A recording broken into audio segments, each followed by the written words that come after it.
Que 12 horas 41 minutos aquí en la ciudad de Buenos Aires. Tenemos en línea al abogado, presidente del Consejo Académico de la UMED, ex ministro de Educación de la Nación. Un placer para nosotros tener a Nicolás Trota. ¿Cómo estás, Nicolás? Fernando Riva aquí. ¿Qué tal, Fernando? ¿Cómo estás? Muy Muy, buenos días. muy bien, muy bien, muy bien. Muy contento de tenerte en el programa. Acá estamos con Tony Lizano y el equipo. A ver, Nico, el desprestigio de Milei avanza a pasos agigantados, ¿no? Derrotas políticas en el Parlamento, en diputados, en el Senado, los casos de corrupción que ya están sumando de Libra hasta los audios estos, hay 4 en fila. Algunos analistas dicen, se puede permitir esto porque de última no tiene a nadie de una densidad política enfrente importante. Y yo quería preguntarte, el peronismo se está reorganizando lentamente, viene de una derrota.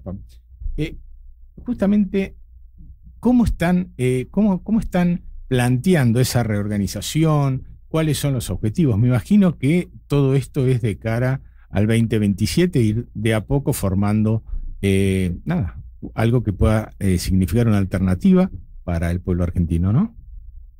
Sí, yo creo que el proceso electoral del 7 de septiembre, como el del 26 de octubre, van a ser 2 pasos que van a contribuir al proceso de reorganización del peronismo.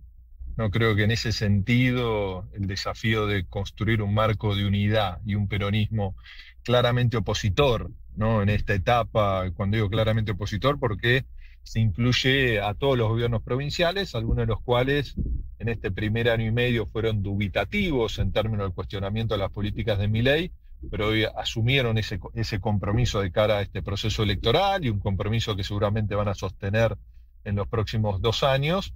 Permite, por un lado, mantener una posición unívoca en términos de oposición a la agenda de Milei en el Congreso Nacional para intentar contener el daño de las políticas que quiere desplegar Milei. Hablo del daño económico, el daño social, pero también muchas de estas medidas encorsetan la posibilidad de recuperación de la Argentina en términos posteriores, y por el otro lado, que estos ejercicios electorales sean un primer paso también para construir una alternativa de cara al 2027, que creo es el gran desafío que tiene hoy el peronismo.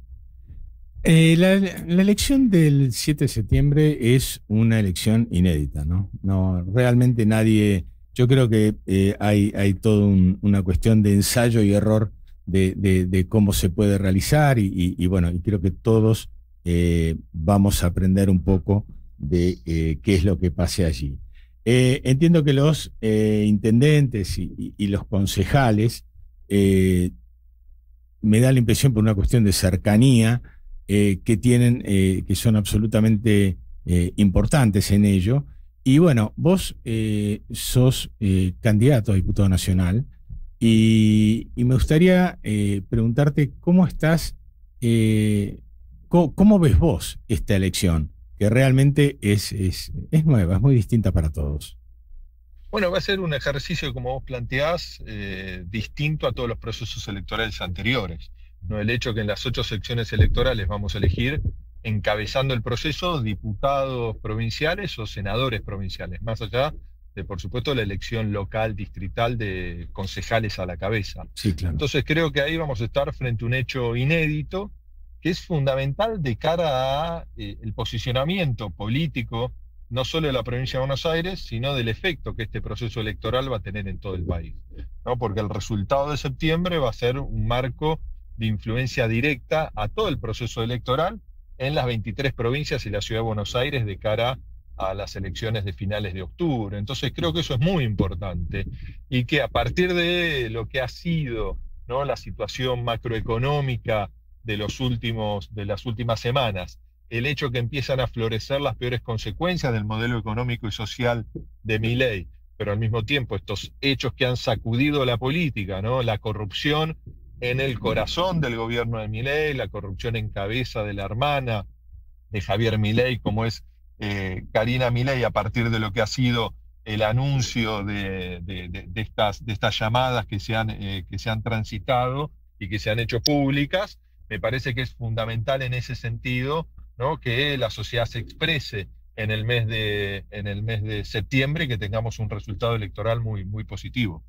Nicolás, ¿cómo estás? Soy Antonio Lizano. En referencia a lo que venís hablando, que le estabas comentando a Fernando, te quería preguntar por dos cuestiones. Lo de la repercusión del caso Españolo, que cada vez suma más funcionarios, recién también lo mencionaba Fernando por el tema del UNEMENEM, pero además ayer hubo un dato que quedó medio tapado, pero que también fue fuerte en lo económico, que es el aumento del dólar de 30 y casi pico 40 de pesos, casi 40 pesos, que como todos sabemos en la Argentina, de tiempos inmemoriales, cada vez que sube el dólar, suben los precios. ¿Vos creés que eso, digamos, este caso de Españolo, va a afectar, va a repercutir en la elección de septiembre en la provincia de Buenos Aires? ¿Cómo lo analizás vos? ¿Qué información tenés? ¿Cómo lo ves? No, yo creo que va a terminar afectando. Me parece en ese sentido que, por supuesto, que este caso de corrupción y las decisiones que está tomando la justicia en avanzar con claridad en todo el proceso de investigación va a tener un impacto, ¿no? Que se relaciona, por supuesto, creo que más allá de este caso en particular, a lo que son las consecuencias del modelo económico. No vemos una economía nuevamente en una fuerte recesión. Vemos un marco de inestabilidad macroeconómica muy fuerte, que por supuesto repercute en la situación general y en el humor social. Ahora, esa inestabilidad es consecuencia de las malas decisiones económicas del gobierno de Javier Milei, que ha sostenido en parte una supuesta tranquilidad cambiaria a partir de un proceso de endeudamiento que se agota, ¿no? Distinta sería la realidad de nuestro país si no hubiese existido un segundo préstamo como aporte de campaña que tuvo Javier Milei en cabeza del Fondo Monetario Internacional, como ocurrió en el gobierno de Mauricio Macri. Así que yo creo que todo eso va a tener un marco de fuerte repercusión en el proceso electoral de septiembre y que creo que lo vamos a tener que analizar en detalle, ¿no? Y que, como les decía al comienzo, por supuesto eso va a repercutir en el proceso electoral de octubre. A ver, Nico, vos sos candidato a diputado nacional en octubre por la lista de Fuerza Patria. Fuerza Patria tiene un motor indudable que es el peronismo, una fuerza que, bueno, siempre ha sido combatida, la han querido destruir, ya casi 80 años de la misma historia. Te quería preguntar por dos cosas. La primera, el peronismo tiene, como en todas las épocas, un liderazgo y la presidenta del Partido Justicialista, Cristina Fernández de Kirchner, está presa. Esa es la primera pregunta. ¿Cómo se hace una elección cuando la presidenta del partido, que es el motor de la fuerza, está privada de su libertad? Y la segunda, ¿cómo te cayó cuando viste una provocación? Bueno, a mí en su momento me dolió mucho y no puedo acostumbrarme tampoco cuando viste en ese baldío de La Matanza, creo que era, la bandera kirchnerismo nunca más. Perdón, que además agrego sigue, porque ayer en el acto de Junín estaba todo embanderado con esa frase. Bueno, dos temas en uno.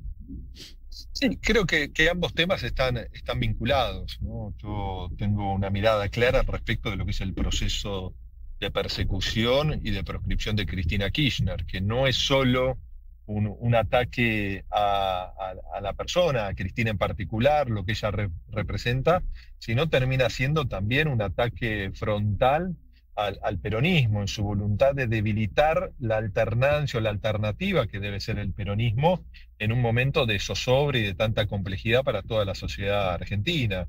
Digo, ese esquema de persecución de Cristina pretende impedir que se consolide esa alternativa de cara al 27.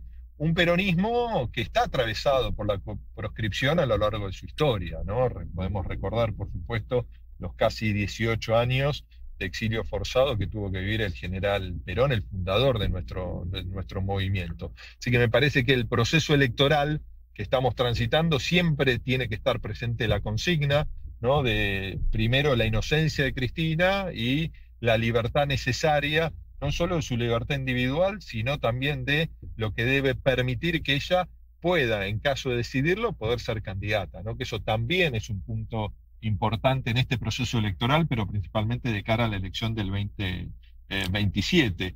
Y por supuesto que el gobierno de Javier Milei, mucho más frente a estos hechos de corrupción que empiezan a hacerse visibles de una manera notable, tiene muy poco para mostrarle a la sociedad. Por eso trata de generar, ¿no? un marco de acumulación a partir, ¿no? de esa confrontación directa con el peronismo. Como no puede nada para mostrar, ¿no? abraza ciertas consignas para tratar de consolidar su voto duro, su marco de representatividad. Ahora, eso lo hace inclusive bastardeando construcciones sociales muy importantes que ha transitado la Argentina, como han sido el Nunca Más, ¿no? Asociar el Nunca Más a lo que puede ser una disputa política en democracia, nada tiene que ver, ¿no? con la historia de lucha de los derechos humanos que ha tenido la Argentina. Entonces me parece que estamos frente a un gobierno que sigue desplegando, ¿no? elementos muy negativos en la construcción social positiva que debe transitar toda democracia. Hasta ahora todas las elecciones en distintas provincias, bueno, tuvieron un bajo porcentaje de votantes, siempre de alrededor del 50 y pico, del 60 y pico.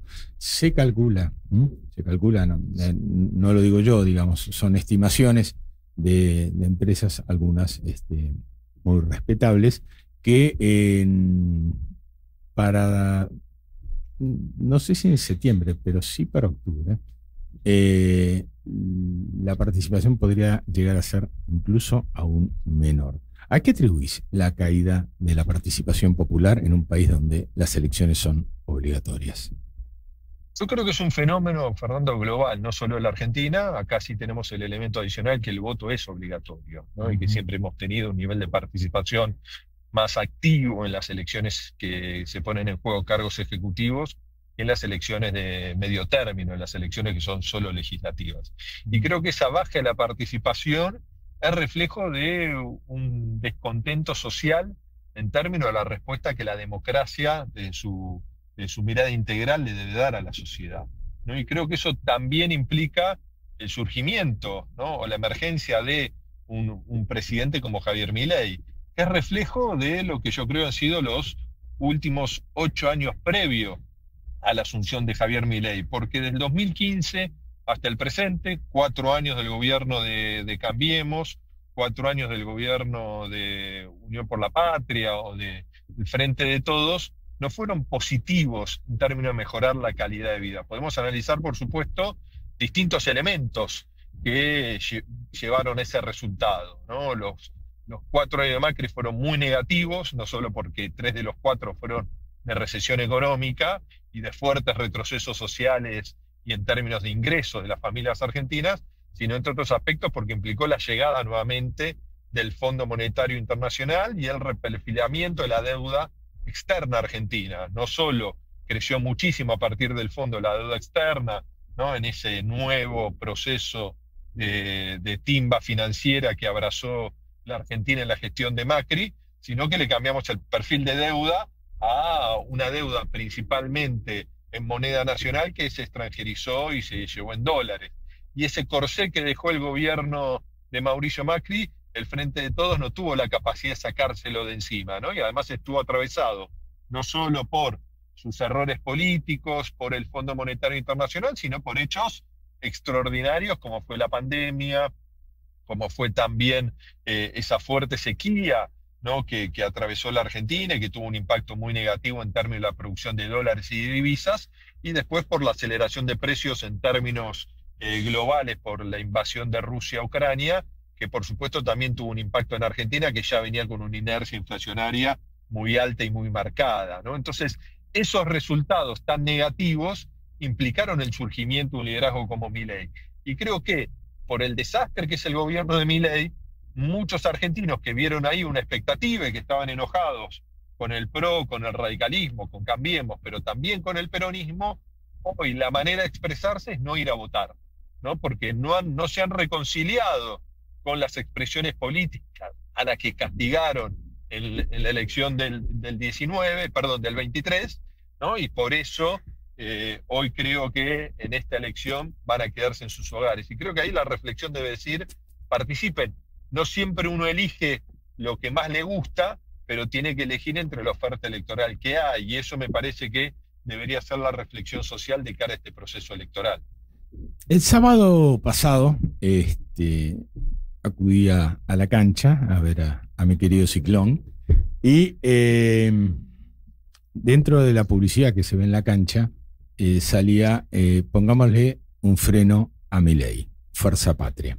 Hay muchos dirigentes del peronismo que hoy discuten si alcanza con ponerle un freno a Milei o hay que proponer algo más ya en esta instancia. ¿Cómo ves? Está dentro de lo que vos decías, es la reorganización y la construcción. Pero ¿cómo ves vos esa dicotomía hoy? No, yo creo que hay que ponerle un freno, ¿no? Hay que construir la mayoría, después hay que ver cómo evoluciona el proceso político. ¿No? Me parece que el accionar del Congreso Nacional en las últimas semanas ha sido clave para ponerle un límite, pero eso no alcanza, ¿no? Porque creo que un resultado electoral positivo por parte de Javier Milei los va a envalentonar, no para ir contra las reformas positivas de los últimos 20 años de la Argentina post-crisis 2001-2002, sino van a intentar, como ocurrió en la gestión de Bolsonaro, ir por derechos consagrados a mitad del siglo pasado. Entonces, un esquema de flexibilización laboral, de pérdida de derechos del sector trabajador, o una reforma inconsulta que permita o que posibilite debilitar el sistema previsional, van a ser ejes de la agenda de un gobierno de ajuste, de un gobierno que pretende mercantilizar derechos, que parece que uno vale la cantidad de dinero que tiene, ¿no? Un gobierno que impulsa la ruptura de cualquier lazo de solidaridad, ¿no? De lo gregario, de lo colectivo. Entonces creo que en ese sentido el peronismo tiene que liderar ese proceso de contención del impacto negativo de estas políticas y por supuesto ver cómo avanza el gobierno, un gobierno muy endeble, un gobierno con un presidente que demuestra muchísimas limitaciones personales en el ejercicio de la máxima responsabilidad política que tiene un presidente en la Argentina, y a partir de eso poder construir una alternativa, ¿no? Para el proceso electoral del 27. Y si después somos atravesados por distintas crisis, bueno, que en el Congreso esté la respuesta a cada uno de esas instancias, porque es ahí donde se expresa también la institucionalidad y la democracia. Sí, y donde empezó a también imponerse con el rigor de los números, ¿no? Algo que no, por supuesto. A través del veto venía surfeando el presidente hasta ahora. Nico, te agradezco mucho este rato con Noticias Urbanas. Bueno, ya volvemos a charlar. Todavía queda bastante en la campaña. Te mandamos un fuerte abrazo, ¿sí? Muchísimas gracias a usted por el tiempo. Un abrazo. 12 horas 59 minutos, Tony. Te agrego una última. Dale.